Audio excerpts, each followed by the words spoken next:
이 시간 함께 묵상하실 주의 말씀은 고린도전서 1장 18절부터 31절까지입니다. 십자가의 도가 멸망하는 자들에게는 미련한 것이요 구원을 받는 우리에게는 하나님의 능력이라. 기록된 바 내가 지혜 있는 자들의 지혜를 멸하고 총명한 자들의 총명을 폐하리라 하였으니 지혜 있는 자가 어디 있느냐, 선비가 어디 있느냐, 이 세대의 변론가가 어디 있느냐. 하나님께서 이 세상의 지혜를 미련하게 하신 것이 아니냐. 하나님의 지혜에 있어서는 이 세상이 자기 지혜로 하나님을 알지 못하므로 하나님께서 전도에 미련한 것으로 믿는 자들을 구원하시기를 기뻐하셨도다. 유대인은 표적을 구하고 헬라인은 지혜를 찾으나 우리는 십자가에 못 박힌 그리스도를 전하니 유대인에게는 거리끼는 것이요 이방인에게는 미련한 것이로되 오직 부르심을 받은 자들에게는 유대인이나 헬라인이나 그리스도는 하나님의 능력이요 하나님의 지혜니라. 하나님의 어리석음이 사람보다 지혜롭고 하나님의 약하심이 사람보다 강하니라. 형제들아, 너희를 부르심을 보라. 육체를 따라 지혜로운 자가 많지 아니하며 능한 자가 많지 아니하며 문벌 좋은 자가 많지 아니하도다. 그러나 하나님께서 세상의 미련한 것들을 택하사 지혜 있는 자들을 부끄럽게 하려 하시고 세상의 약한 것들을 택하사 강한 것들을 부끄럽게 하려 하시며 하나님께서 세상의 천한 것들과 멸시받는 것들과 없는 것들을 택하사 있는 것들을 폐하려 하시나니 이는 아무 육체도 하나님 앞에서 자랑하지 못하게 하려 하심이라. 너희는 하나님으로부터 나서 그리스도 예수 안에 있고 예수는 하나님으로부터 나와서 우리에게 지혜와 의로움과 거룩함과 구원함이 되셨으니 기록된 바 자랑하는 자는 주 안에서 자랑하라 함과 같게 하려 함이라. 아멘. 고린도 교회 안에 분열이 생기면서 그들이 가장 멀리하게 된 게 십자가입니다. 높아지려고 하는 사람들에게 십자가의 의미는 가장 먼저 잊혀집니다. 하나님이 이 상징을 선택하신 이유는 그래서 세상의 지혜와 총명을 멸하시기 위함이었습니다. 인간의 현명함은 이상할 정도로 계급화와 서열화를 이루는 경우가 많습니다.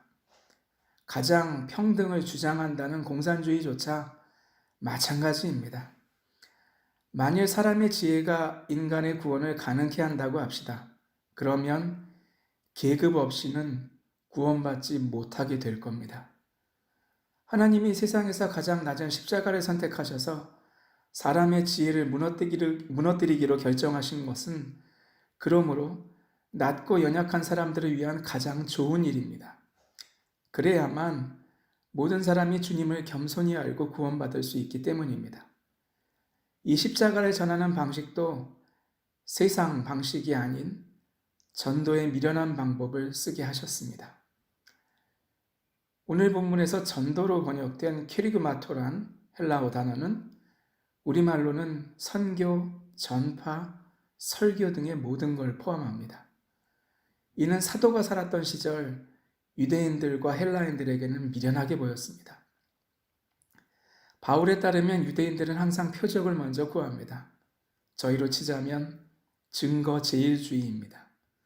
장사로 치자면 현금을 보여주지 않으면 거래가 없습니다.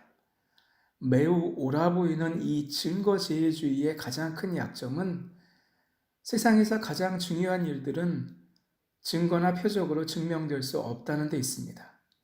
눈에 보이지 않는다는 데 있습니다. 대표적인 게 사랑입니다.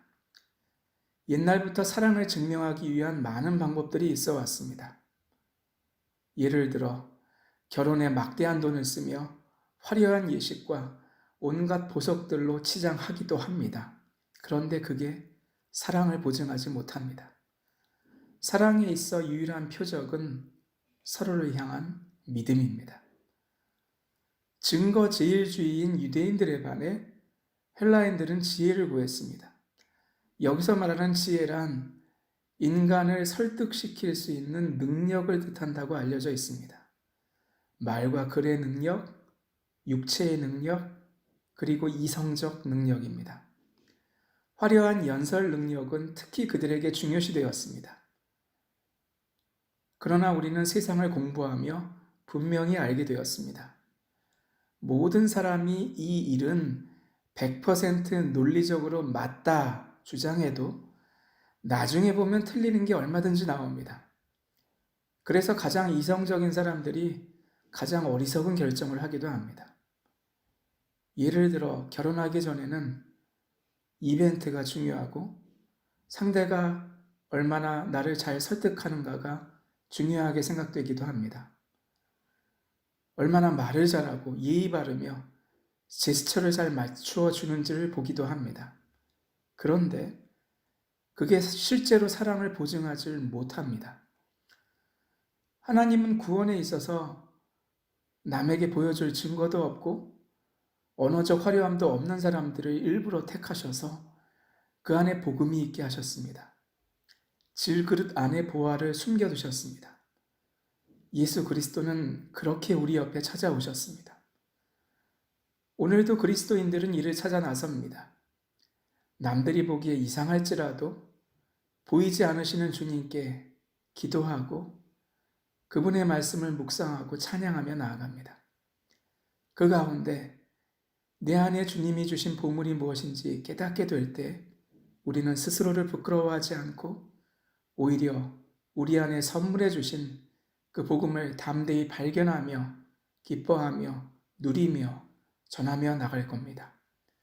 말씀 묵상과 주님과의 기도를 통해 그 발견의 기쁨을 누리시는 여러분과 제가 되기를 주의 이름으로 축원합니다. 기도하겠습니다. 우리의 부끄러운 모든 걸 용서하시고 사랑하시는 하나님, 당신을 아버지라 부르게 하심을 감사합니다. 예수 그리스도를 저에게 보내주셔서 감사합니다. 오늘도 찬양과 기도와 말씀 묵상 속에서 성령님을 통하여 우리 안에 보내주시는 복음을 발견케 하시고 깨닫는 즉시 이를 사람들에게 몸과 말로 전하며 나아가는 저희 되게 하여 주시옵소서. 감사하며 예수 그리스도의 이름으로 기도합니다. 아멘.